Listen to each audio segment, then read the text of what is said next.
compartir.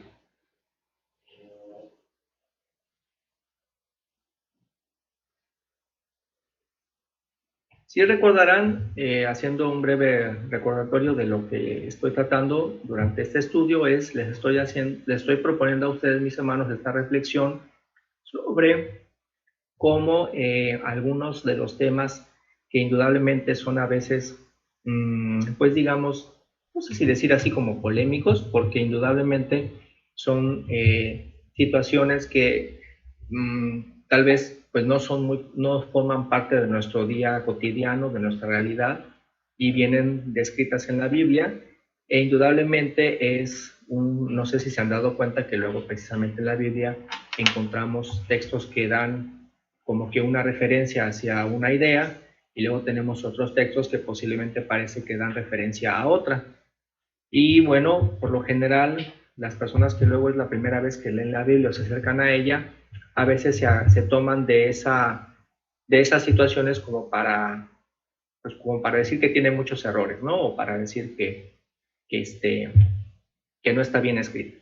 O también en particular nosotros dentro del mundo cristiano, pues me he dado cuenta que es normal y es común a veces que precisamente tenemos diferentes ideas que explican algunos conceptos.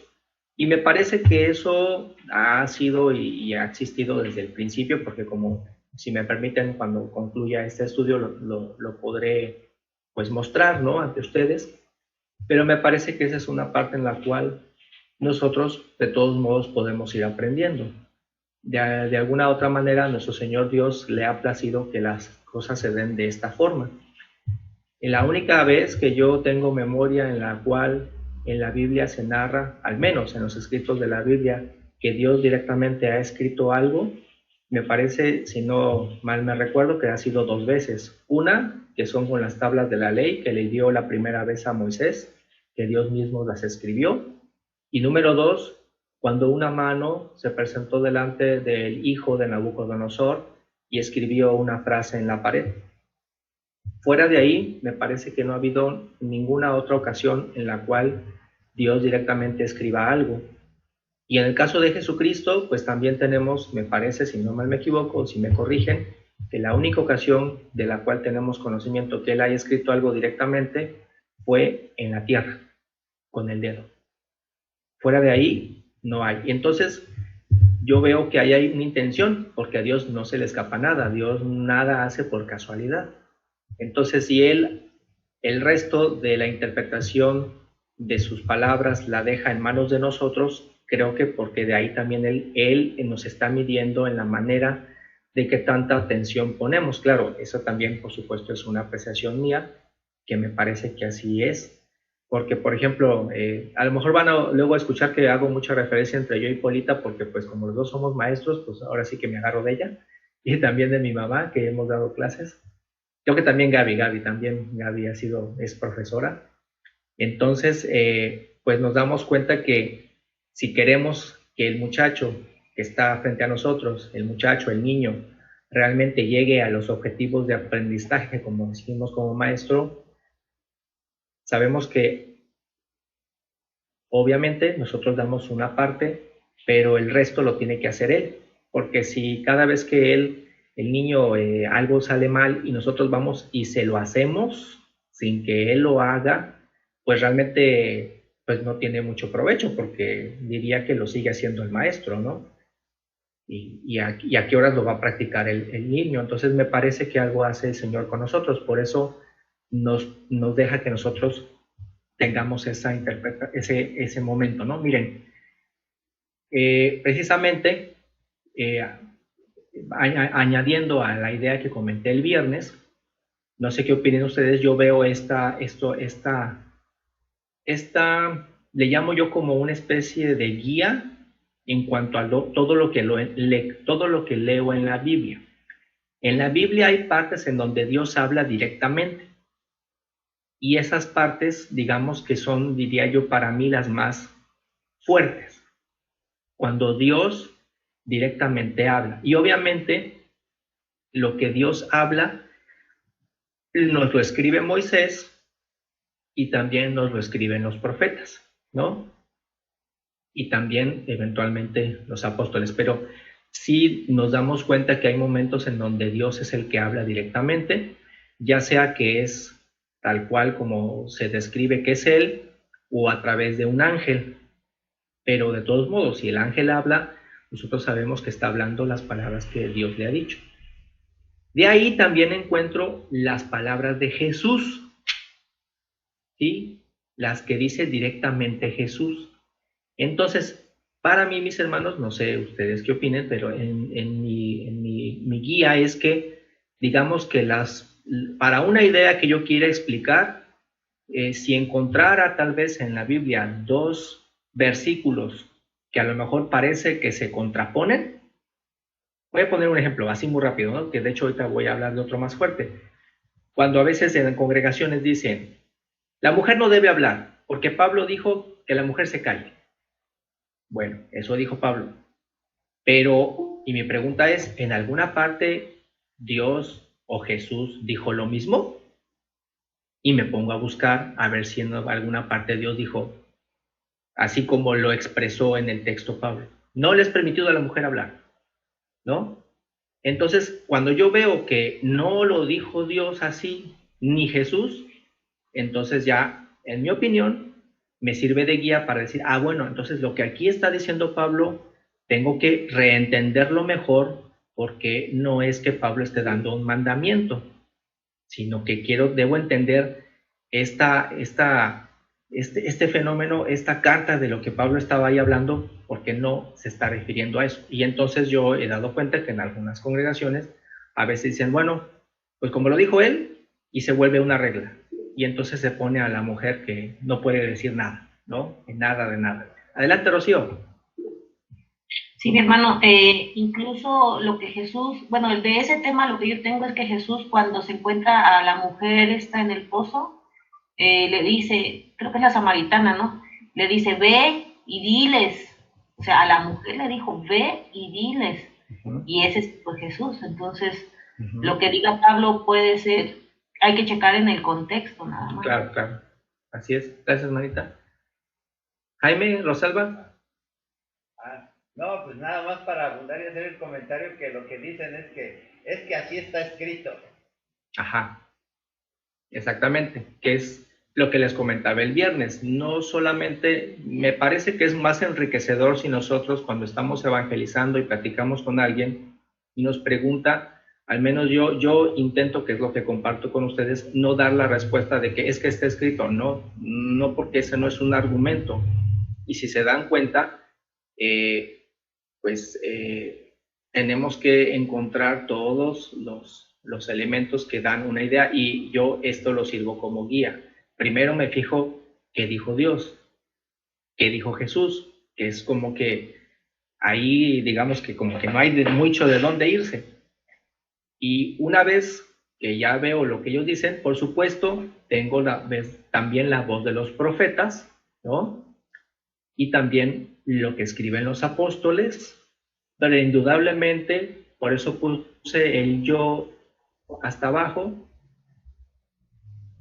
¿Por qué? Porque también tiene mucho que ver el empeño que le pongo yo a lo que estoy leyendo, mis hermanos, porque también es indudable que nosotros también nosotros afectamos bajo nuestra óptica también cuando empezamos a leer los versículos, porque los versículos están ahí, pero recuerden que Jesucristo también en una parte decía que la lámpara del cuerpo es el ojo, y que si tu ojo fuese malo, todo tu cuerpo está mal, o sea, todo tú como que lo ves mal. Entonces también a veces tiene que ver el estado de ánimo en el que nosotros vemos las cosas, que indudablemente puede posiblemente de manera voluntaria o involuntaria un poquito afectar lo que estaba escrito, porque pues a lo mejor algunos hombres, poniendo este mismo caso de que, por ejemplo, Pablo dice eso, pero algún hombre dice, pues le saco provecho, ¿no? Porque con eso puedo convencer a mi pareja de que entonces deje de hablar. Y entonces ya muy cómodamente le dice, mira, está escrito así y así lo dijo Pablo y ahora te callas. Y él en su comodidad, en lugar de estudiar más, de hacer una reflexión más profunda para tratar de entender qué está diciendo Pablo, mejor se acomoda en esa situación que le conviene en ese momento y ¡pum! hace su acción, ¿no? Rocío, ¿quieres comentar otra vez? Adelante, ¿dónde está la manita? ¿O no? ¿Yoyis? No me había bajado, perdón. ¿Yoyis? Sí, hermano, está como cuando te preguntan, cuando estamos leyendo las escrituras y la gente se da cuenta que dice arriba las cartas, o sea, de la primera te dice, oye, desde aquí, la escritura dice, el Santo Evangelio según de Lucas, y me preguntan, ¿según lo que dice o es verdadero lo que dice? Entonces le voy a decir, bueno, es que está escrito así y así está también, o sea, a veces la respuesta no podemos darle exacta si es según que ellos la están diciendo, anduvieron con Cristo o no anduvieron con Cristo. No, y de hecho, fíjate que bueno que dijiste eso, Gloria, porque es que pues realmente está bien dicho cuando dice según, porque efectivamente estamos tomando en consideración que es bajo la óptica de Lucas o de Mateo, porque es innegable que estamos leyendo una narración de acuerdo a lo como ellos se acuerdan. Claro, nosotros sabemos, bueno, yo tengo esta fe de que todo lo que está ahí narrado, nuestro Señor, digamos que lo ha supervisado, por así decirlo, ¿no? Lo ha supervisado, pero de todos modos debo reconocer que está el elemento humano, porque vuelvo a insistir, las únicas 2 veces que yo sé, de acuerdo a la narración, que Jehová escribió algo de su propia mano son los 10 mandamientos y cuando el dedo, la mano apareció delante del hijo de Salomón y escribió algo. Fuera de ahí, por ejemplo, es muy claro que cuando dice, yo hablo con Moisés directamente cara a cara y a la directa, también dice en el Éxodo, acuérdense, ¿no? Con él no hablo ni con figuras ni con nada, yo le hablo tal cual. Qué gran privilegio de Moisés de que Dios le hablara así como nos estamos viendo nosotros. Fíjense qué bonito que el Señor le hablara a Moisés de esa forma, pero vemos cómo Moisés era un hombre muy, muy manso y muy humilde, porque jamás fue soberbio, con esta gran distinción que Dios le hablaba así. Pero a nosotros, si nos habla mediante los escritos, bueno, no dudo que, no sé, porque tampoco no hay que negar si algún día a lo mejor a alguno de ustedes o amigo Dios les concede también el privilegio de que escuchen su voz, nada más que cuando escuchen su voz pues no se espanten, ¿no? Como decía nuestro hermano Juan, aguas porque si lo pides, cuando te conteste, nomás luego no te espantes. Adelante, Polita.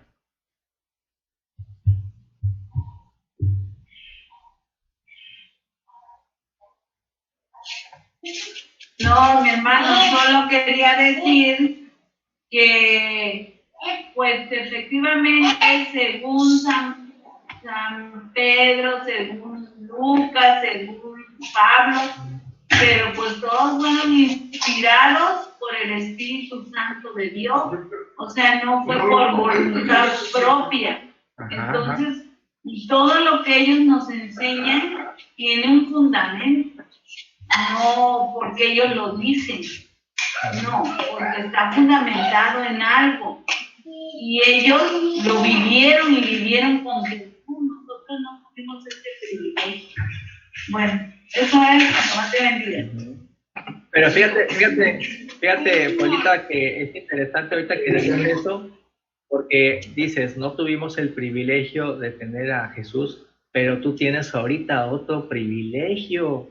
Porque cuando Jesús se va, dice, yo me tengo que ir para que el Consolador venga. Y entonces ahorita tú tienes otro gran privilegio que tienes al Espíritu Santo que te tutela. No dejó al, ¿cómo diría yo? No dejó a la chiquicle. No dejó al Flores nada. Adelante, Gloria. Sí, hermano, efectivamente, como dijo la hermana, está bien, pero nos toca a nosotros como responsable de darle a conocer a las personas que nos preguntan ese tipo de preguntas, darle las buenas respuestas, o sea, porque estamos aquí es porque estamos aprendiendo y también para darle a conocer a la gente cuando te preguntan cosas que a veces te quedas callada, pero pues sí, yo también ya lo sabía, son inspirados por parte de Dios, como también nosotros somos inspirados por parte de Dios lo que estamos aprendiendo. Claro. Porque fíjense, sí, me gustó mucho como dijo ahorita las dos hermanas, como dice Polita, no tuvimos el privilegio, efectivamente, pero tenemos este otro gran privilegio de que el Espíritu Santo tutela a toda la humanidad, a cada mujer y hombre que lo anhela, ¿no?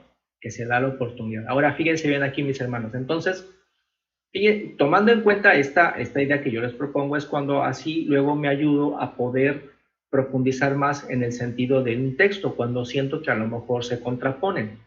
Por ejemplo, dice aquí, ese es el resumen de los textos que hemos leído, ¿no?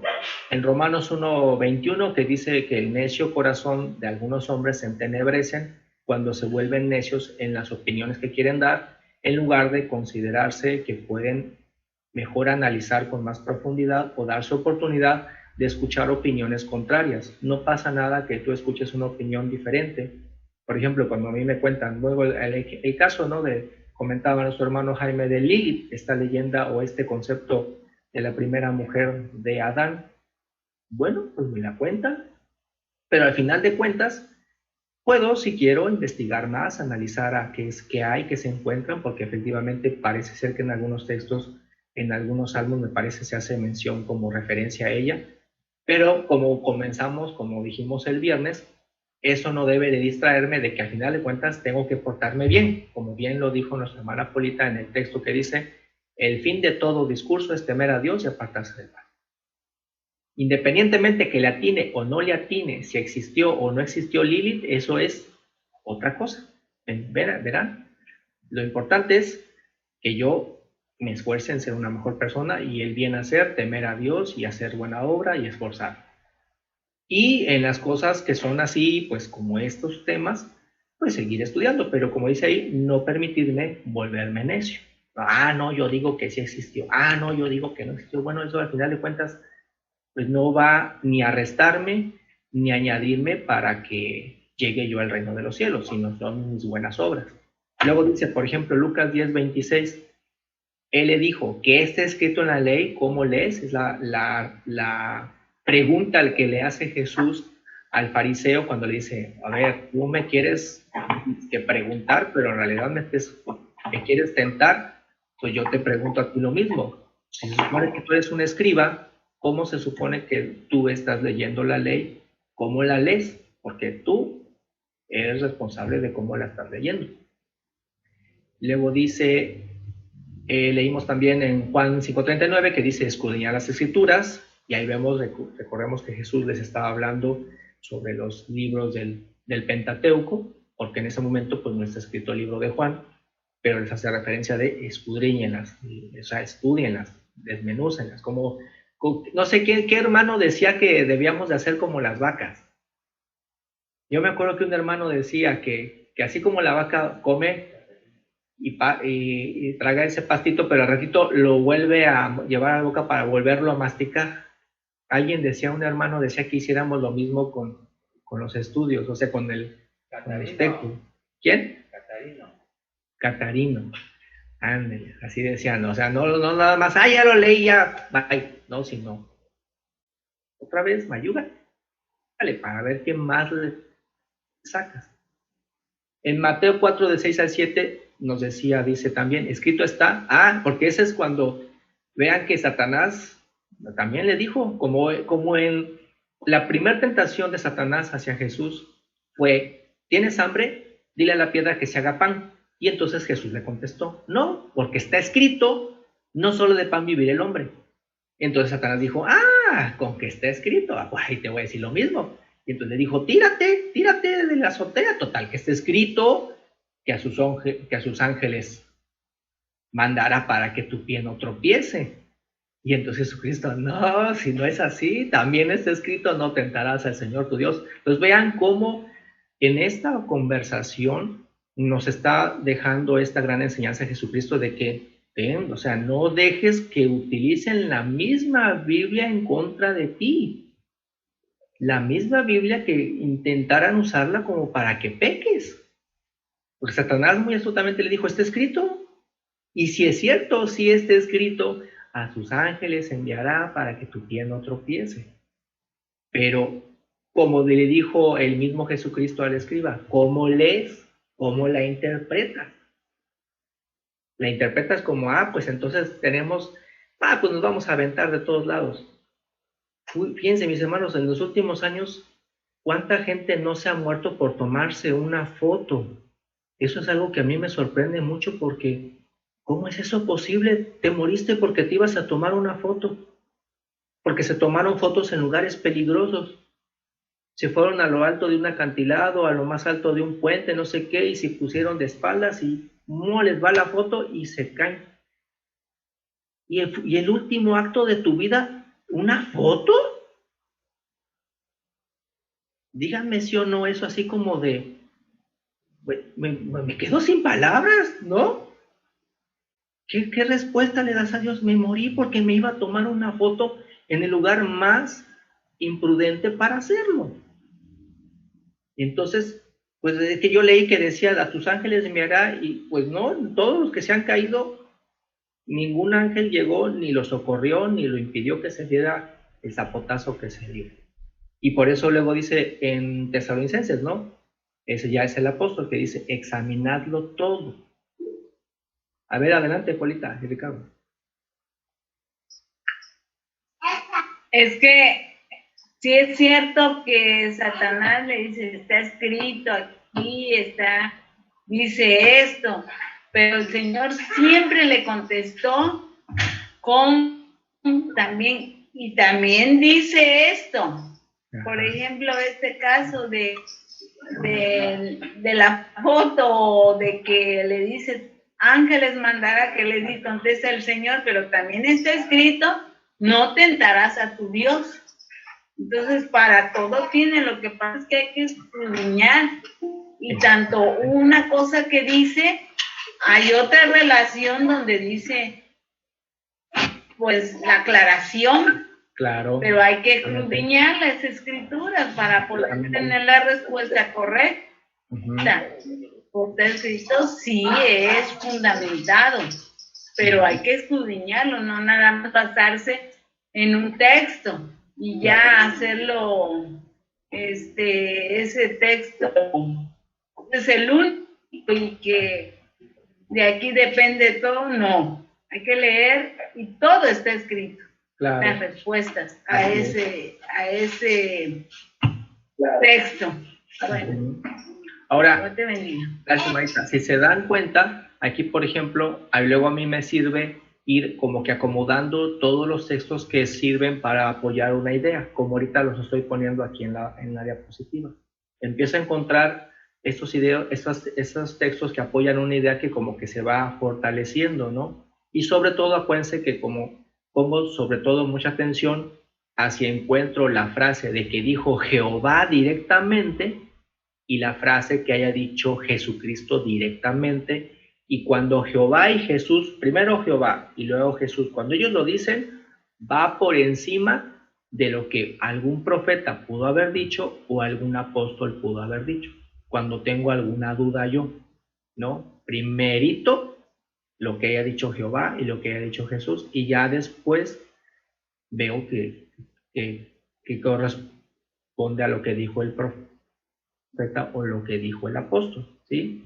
Ahora bien, fíjense bien, voy a entrar ahora sí a un ejemplo, y esta es la primera parte y lo voy a concluir el miércoles. Por ejemplo, me doy cuenta que entre la comunidad cristiana de manera mundial en general, a veces siento que luego confundimos, porque a lo mejor a nosotros nos queda un poco más claro con el paso del tiempo, pero yo sí siento que luego podemos confundir a quienes estamos evangelizando las primeras veces cuando entra este concepto de que como que la carne es sinónimo de pecado y el espíritu no.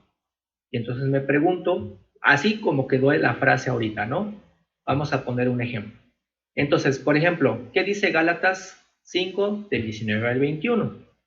A ver si me lee Yoyis.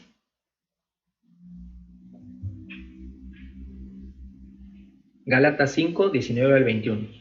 Esto es muy sacado de las cartas de Pablo, precisamente.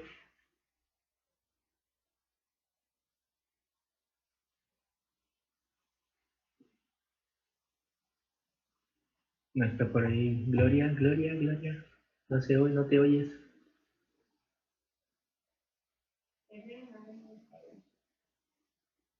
¿Te leo, Saúl? A ver, adelante. Y manifiestas son las obras de la carne, que son adulterio, fornicación, inmundicia, lascivia, idolatría, hechicerías, enemistades, pleitos, celos, iras, contiendas, disensiones, herejías, envidias, homicidios, borracheras, orgías y cosas semejantes a estas, acerca de las cuales os amonesto, como ya os he dicho antes, que los que practican tales cosas no heredarán el reino de Dios. Gracias. Ahora, por aquí mismo seguimos en el capítulo en el libro de Gálatas, por ejemplo, que dice Gálatas 6, del 7 al 8. A ver si, Polita, ¿me gustas leer? Ah, Maristel. A ver, primero, Maristel. Adelante. Ahí va. Del 7 al 8 dice, no se extravíen de Dios. Uno no se puede mofar, porque cualquier cosa que el hombre está sembrando, eso también segará.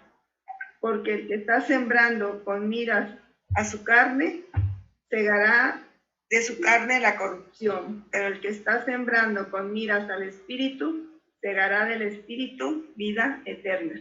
Ok, muy bien. A ver, Polita, el último, el Gálatas 5, 16, 17.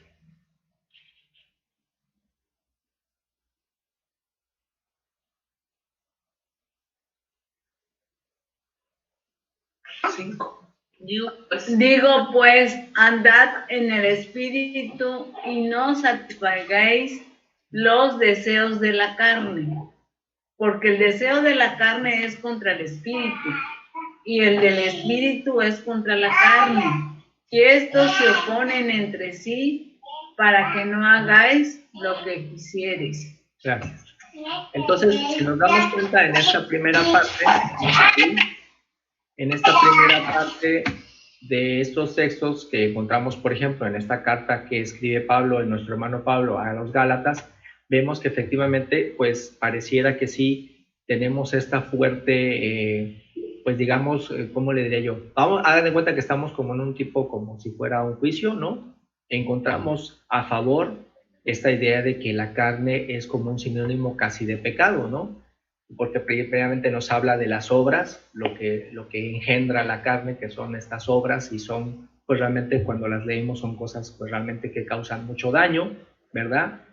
Y por supuesto remata Pablo diciendo, y quienes practican estas cosas, indudablemente no heredan el reino de Dios.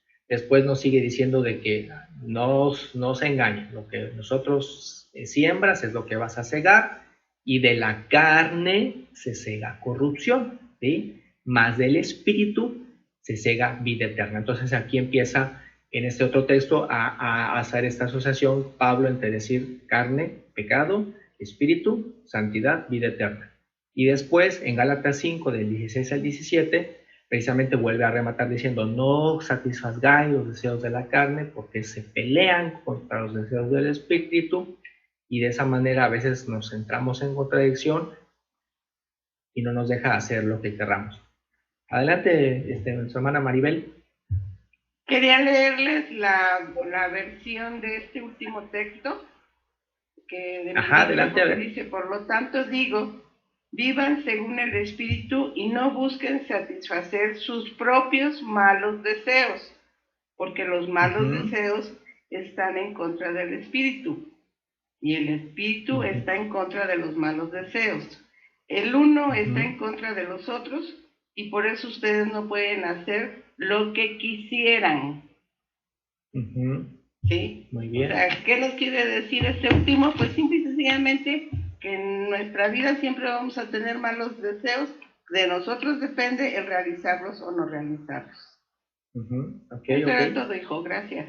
Gracias, hermana. Gracias, tía.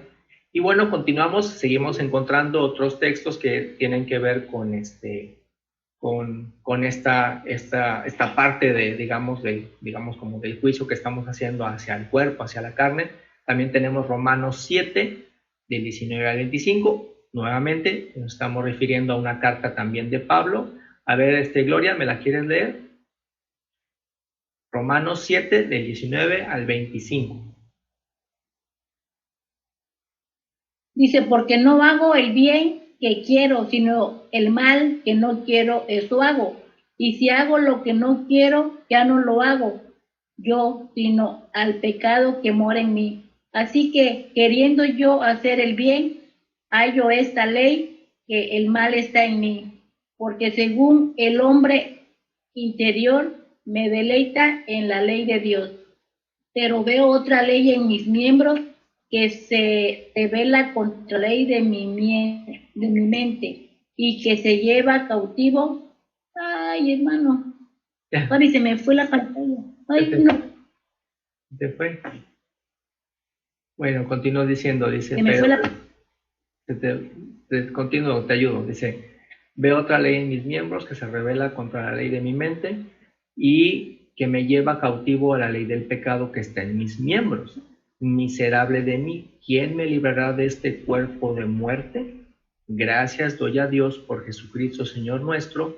Así que yo mismo con la mente sirvo a la ley de Dios, mas con la carne a la ley del pecado.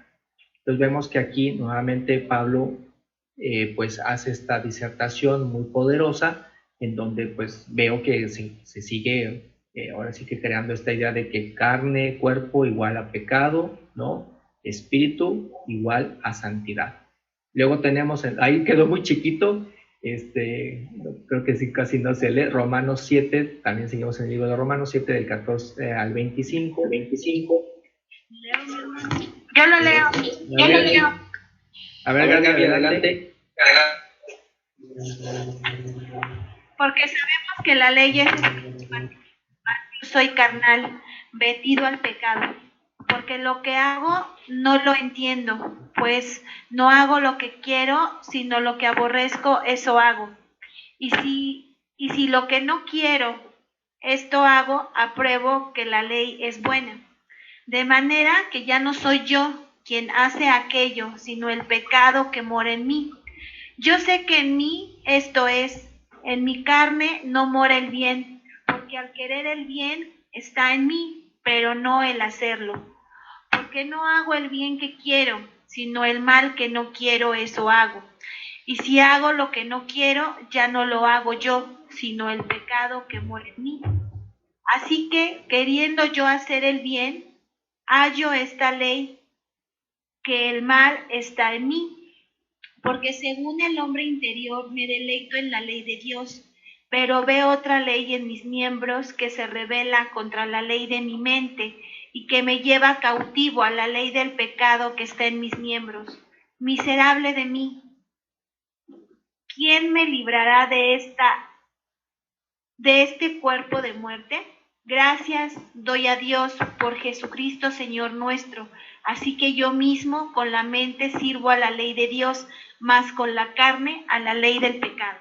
Gracias. Y bueno, ahorita para acelerar un poquito porque ya se nos está acabando un poquito el tiempo, les leo como vuelve a comentar también Pablo en Gálatas cuando dice, por cuanto los designios de la carne son enemistad contra Dios, porque no se sujetan a la ley de Dios ni tampoco pueden. Y los que viven según la carne no pueden agradar a Dios. Entonces yo hasta este punto, si estuviese precisamente una persona nueva y empezar a leer esos textos, pues me quedaría como que esta profunda impresión de que efectivamente carne como que es sinónimo de pecado, es sinónimo de enemistad con Dios, y que lo que es espiritual o lo que es también celestial, ¿no? Suponiendo que, bueno, Jesucristo nos promete la resurrección con un cuerpo celestial, sería el sinónimo de la santidad y nos libraría precisamente de toda esta gran desventaja que nos da el cuerpo que ahorita padecemos, ¿no? Y entonces esta es como que digamos la primera parte.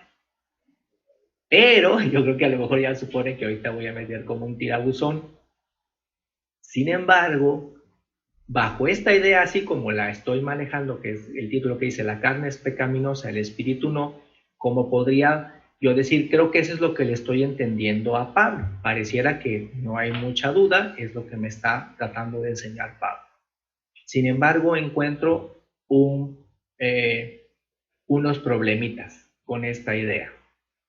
No sé, a ver qué opinan ustedes. Si opinan, concordaría. Bueno, Me voy rápido porque si no. Estos son los problemitas que le encuentro, tal vez a esta idea en que le entendía Pablo. Si dice que la carne es sinónimo de pecado y el espíritu no, entonces, ¿cómo me explico a Satanás? Satanás jamás ha sido carne. Satanás fue creado antes de la fundación del mundo, como los ángeles. Ni siquiera sé cómo se forman los ángeles. Y él nunca fue carne. Y sin embargo, él es padre de mentiras y pecó desde el principio. Entonces, ¿qué pasó? Ahí encuentro así como que, ¡ay! ¿No? Entonces, si él siempre fue espíritu, si fue celestial, con cuerpo celestial, de hecho sigue siendo celestial, aunque está aquí en la tierra, él no tiene carne y sangre. Y no nada más él, sino los ángeles que le acompañaron y que se fueron con él. Desde el origen ellos son celestiales, son espirituales y sin embargo hicieron maldad. Entonces ahí tengo yo un problema, y un problema muy fuerte, porque este gran adversario es importante entenderlo y comprender cómo nos defendemos de él. Y dice, el mismo hermano dice, no tenemos lucha contra carne y sangre, sino contra potestados, contra principados, contra huestes espirituales de los aires. Siguen siendo celestiales. No fueron carne nunca, no han sido carne, ni lo serán. Y sin embargo, cometieron pecado. Y otro punto. ¿Y cómo explico entonces a Enoc? Enoc ni estaba bautizado, ni conoció el Evangelio, y Jehová se lo llevó, y era carne, y se lo llevó. ¿Importó que fuera carne? No. Nada más dice que Enoc caminó con Dios y se lo llevó, pero era carne. Entonces, ¿cómo que se lo llevó? Si la carne es pecaminosa. Y no nada más se llevó Enoc, sino también se llevó Elías. Y luego tengo también el problema de cómo explico el cuerpo de Jesús, porque Jesús vino y se hizo carne a través de María, y nunca pecó Jesús. Todo el trayecto que Jesús ministró, sus primeros 30 años y después su ministerio de 3 años y medio, nunca cometió pecado, fue sin mancha, y seguía teniendo la carne que hoy nosotros tenemos. La carne no le fue propicio a Jesús para pecar. Y cuando resucitó, yo no leo en la Biblia que diga que pues dejó el cuerpo ahí y ya después Jesús estaba al lado y se fue al cielo. Indudablemente fue transformado, pero fue transformado todo, porque dice literalmente que cuando llegaron encontraron la tumba vacía. No que estuviera un cuerpo a un lado y Jesús brillante a un otro lado. Entonces, mi pregunta es, ¿la carne para Jesús le fue impedimento para llegar a la santidad? No. Y luego también veo que Moisés, Jehová le permitía estar tan cerca de él, aunque era carne, y tan cerca estuvo Moisés de Jehová, que cuando regresó después de estar esos 40, resplandecía la cara.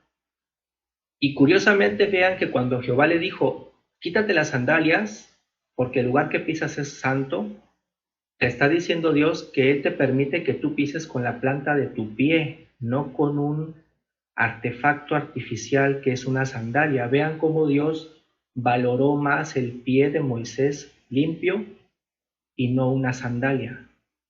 Porque como que fuera al revés, ¿no? Yo pensaría, si es muy santo, no lo toques, pero ahí al revés Jehová le dijo, no, quítate la sandalia, porque en el pie, quiero que pises con tu pie, no con un objeto hecho por un humano. Quiero que pises con tu pie el lugar que es santo, y Moisés es carne. Y si la carne es sinónimo de pecado, entonces, ¿qué pasa con los niños que mueren? Cuando Jesucristo dice, dejad que los niños vengan a mí porque de ellos es el reino de los cielos. Pero si eres niño y pasa un accidente y se te va la vida, pues eras carne. ¿Qué pasó ahí?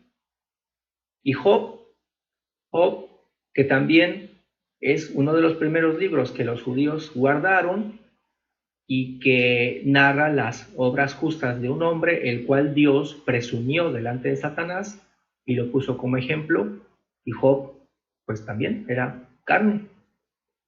No sé qué opinan ustedes, que entonces yo, estas series de contraideas son las que me hacen pensar, creo que entonces debo profundizar más y tratar de entender en sí que entonces qué quiere decir Pablo, porque entonces me parece que, y bueno, y ya no también, bueno, aquí para concluir, vean, por ejemplo, en Juan 8:44 dice: vosotros sois de vuestro padre el diablo, y los deseos de vuestro padre queréis hacer. Él ha sido homicida desde el principio y no ha permanecido en la verdad. Es como le decía yo, Satanás siempre ha sido celestial, siempre ha sido espiritual, y pecó. Tenía el Espíritu Santo, porque si nosotros, el Señor, nos concede el Espíritu Santo en el bautizo, pregunto yo, ¿los ángeles cuando son creados no tienen todos el Espíritu Santo también? Porque como dice el apóstol, dice, ¿a quién de los ángeles dijo jamás Dios, tú eres mi hijo, yo te he engendrado hoy? Así le dijo Jehová a Jesucristo. Pero es indudable que si son celestiales y vienen del reino de Dios, ¿dónde estaban ellos? Porque vean cómo dice el Apocalipsis 12:17. Entonces hubo una guerra en el cielo, Miguel y sus ángeles luchaban contra el dragón. Luchaba el dragón y sus ángeles. Pregunto, ¿dónde están peleando? ¿En la tierra? No, están peleando en el reino de Dios, porque dice, hubo una guerra en el cielo. Ellos estaban allá y son celestiales, pero pecaron. Dice, pero no prevalecieron y se halló más ya lugar para ellos en el cielo, y fue lanzado fuera. ¿De dónde lo lanzaron? Del reino de Dios. El celestial y sus ángeles también celestiales. Fue lanzado fuera el gran dragón y la serpiente antigua, que se llama el diablo y Satanás, en cual engaña al mundo entero. Fue arrojado a la tierra y sus ángeles fueron arrojados con él. Y en Génesis 1:31, que es cuando Jehová termina de hacer al hombre, que es con lo que cierra la creación, dice, y vio Dios todo cuanto había hecho, y era bueno en gran manera. Y eso incluye a Adán y Eva, a la humanidad.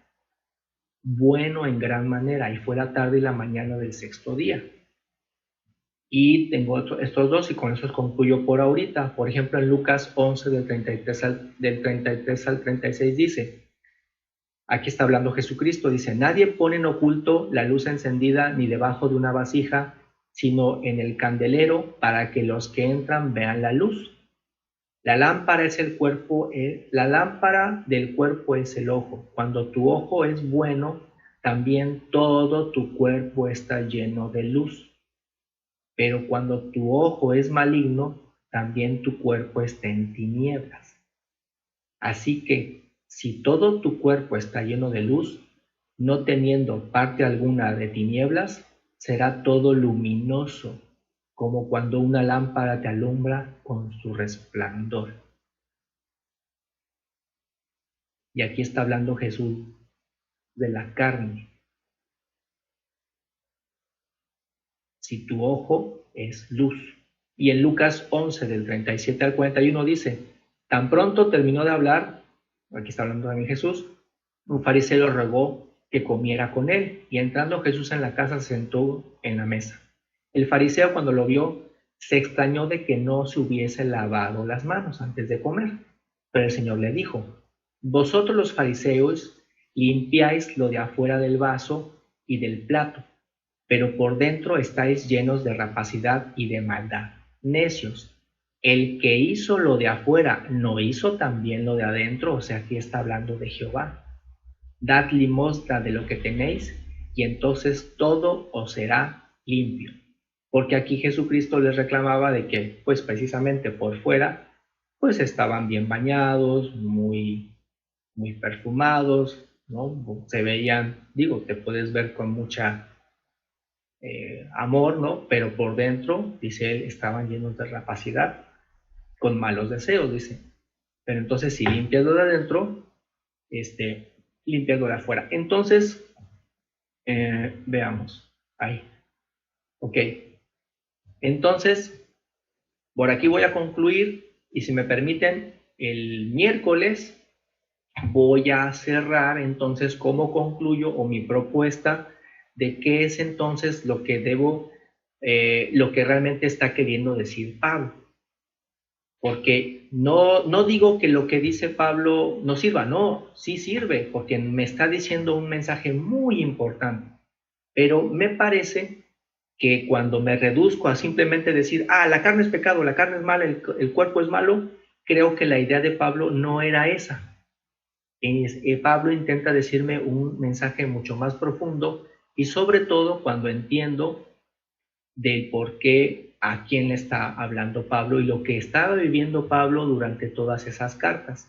Entonces, si me permiten, el miércoles, entonces les voy a cerrar, concluir para entonces proponerles a ustedes, decir, me parece que sí hay un equilibrio entre entender que indudablemente también porque fíjense, con esto, también ahorita le doy la palabra a Polita y Ricardo, creo que a veces cuando se ha llevado a ese extremo de esta interpretación, por ejemplo, tenemos en la Edad Media, cuando la gente, había sacerdotes, algunos de la orden, que decían, bueno, si la carne es pecaminosa, entonces lastímala, y entonces vemos que había hombres que si tenían un pensamiento, digamos, lujurioso, decían, ¿cómo lo resuelvo? Agárrate a latigazos, órale. 20 latigazos, ¿no? Porque pues llegas a esa idea, si la carne es pecaminosa, pues lastímala, vive en el dolor, y entonces, ¿qué hacían ellos? Vivían siempre descalzos, se ponían solamente una túnica para siempre sentir frío, se aislaban de cualquier comodidad que pudiera tener el cuerpo, ¿sí? Y por ejemplo, cuando hablamos es muy complicado simplemente reducirse a esa idea muy sencilla, decir, sí, todas las obras de la carne, todas son, porque Pablo dijo y todas son así. No, es muy delicado hacerlo así porque yo les voy a poner un ejemplo. Esto que estamos usando ahorita, que se llama Google Meet y computadoras y celulares, ¿los hizo Jehová o los hizo el hombre? Este programa que estamos ahorita usando para comunicarnos, ¿lo escribió Jehová o lo escribió el hombre? Esto lo hizo un ser humano y el ser humano es carne. Este programa, esto es obra de la carne. Esto no viene del reino de Dios, este programa que estamos usando. Entonces, no sé si intentan entender la idea a lo que voy de que hay que ser más cuidadoso de entender qué nos está enseñando Pablo, porque sí nos está enseñando una cosa muy importante, muy valiosa, que es lo que él estaba viviendo, pero no se reduce a una idea tan sencilla como decir carne igual a pecado, porque entonces diríamos que, pues, ¿qué estamos haciendo aquí? Deberíamos irnos a una montaña a lastimar nuestros cuerpos, a latigarlos, porque carne es pecado. Adelante, Polita. No, ahora soy yo. Mira, Pablo, cuando habla de todo esto, los citas que estuviste poniendo, Pablo habla precisamente de los deseos de las personas. La carne no puede ser mala porque la carne nos permite a nosotros movernos, hacer y vivir prácticamente, ¿no? De hecho, nos permite poder desarrollarnos como creyentes. Cuando nosotros no tengamos la carne, ya no vamos a poder hacer, ¿verdad? Que es cuando dormimos. Pero hoy que dormimos, hoy podemos hacer muchas cosas, el Señor nos usa, ¿verdad? Entonces, Pablo se refería a los deseos que nosotros tenemos, esto que no podemos sujetar, esto que él mismo decía, venzo mi cuerpo y lo sujeto, ¿no? Cuando nosotros no sujetamos esos deseos, ahí está el problema. Atinadamente dices, bueno, las citas, eso te da a entender. Sí, pero si nosotros, a veces que son creyentes, tenemos la carne, nos damos cuenta que si no sujetamos la carne tenemos problemas. Y que si sujetamos podemos seguir adelante, ¿verdad? Airosos en la palabra. Eso es. Gracias, hermano, gracias. Sí, pero... Gracias. Está bien. ¿Qué vas a hablar? Está bien. ¿Y por qué le digo? No, está abierto. Está abierto. Sí. Sí. Dile, habla. Eso ya se me olvidó. Ay, ya se te olvidó. No, que se me va el avión. Es que es Larita que no se pone nerviosa. Ahorita recuerdo el pasaje recuerdo el estudio de nuestro hermano Jaime. Ajá. De la concupiscencia. Entonces, esto es la obstinación. Yo pienso que a eso se refiere. No precisamente que la carne sea mala, porque dice, cuida tu alma, cuida tu cuerpo, que sean irreprensibles. Entonces, Él nos creó para este planeta Tierra, para vivirlo, pero hasta sanamente. Que nosotros hagamos malas cosas es otra cuestión. Ajá, sí. Eso era. Gracias, Marita. Dios te bendiga. De todos modos les digo, gracias por su participación. De todos modos les digo, el miércoles voy a concluir con, entonces, a unir, porque bueno, necesito yo unirles toda esta construcción de ideas que les estoy dando, debe concluir precisamente el miércoles para decirles, bueno, entonces, la propuesta que les daré, que nos está enseñando nuestro hermano Pablo con mucho cariño, con mucha pasión, qué es lo que nos está queriendo decir, y cómo concilio esta otra idea, porque como les comentaba yo, una de las más fuertes es porque yo en lo particular a veces sí he escuchado a compañeros de otras congregaciones y del cristianismo que reducen esta idea de esa manera, pero yo le veo que luego precisamente la gente cuando le dices esto así, a veces dice, bueno, pero si ese es el sinónimo, entonces ¿cómo explicas lo otro, no? Y sobre todo el hecho de que no necesariamente porque sea celestial tendrías ya en que no cometerías pecado, porque alguien que era celestial y que ni siquiera estaba aquí, que viene del reino de los cielos, lo dejó por sus actos, por sus decisiones que tomó, ¿verdad? Pero bueno, permítanme el miércoles para que les presente el cierre de la idea, para que ya a ustedes les quede el panorama de cómo puedo entender este equilibrio en lo que me está diciendo Pablo, que ya un poquito ya se adelantó Ricardo en decirlo, pero bueno, el miércoles les concluyo, y lo que está diciendo Pablo con precisamente el resto, ¿no?, de las ideas. Y adelante, Maribel, ¿vas a decirlo? Ya, concluyo. Leerles un texto, sí, que es Génesis 4:6, que dice, entonces el Señor le dijo, ¿por qué te enojas y pones tan mala cara? Si hicieras lo bueno, podrías levantar la cara, pero como no lo haces, el pecado está esperando el momento de dominarte. Sin embargo, tú puedes dominarlo a él. Entonces, no es la carne, es nuestro cerebrito, es el que hace funcionar todo nuestro cuerpo. Ningún órgano de nuestro cuerpo funciona si el cerebro no manda la orden. Entonces, si nosotros dejamos que los malos pensamientos aniden, entonces ahí está el problema. Que el Señor les bendiga. Gracias, Marita, que va a ser contigo. Bueno, pues mis hermanos, de momento ya concluyo y les digo, el miércoles les daré mi propuesta de qué es, cómo es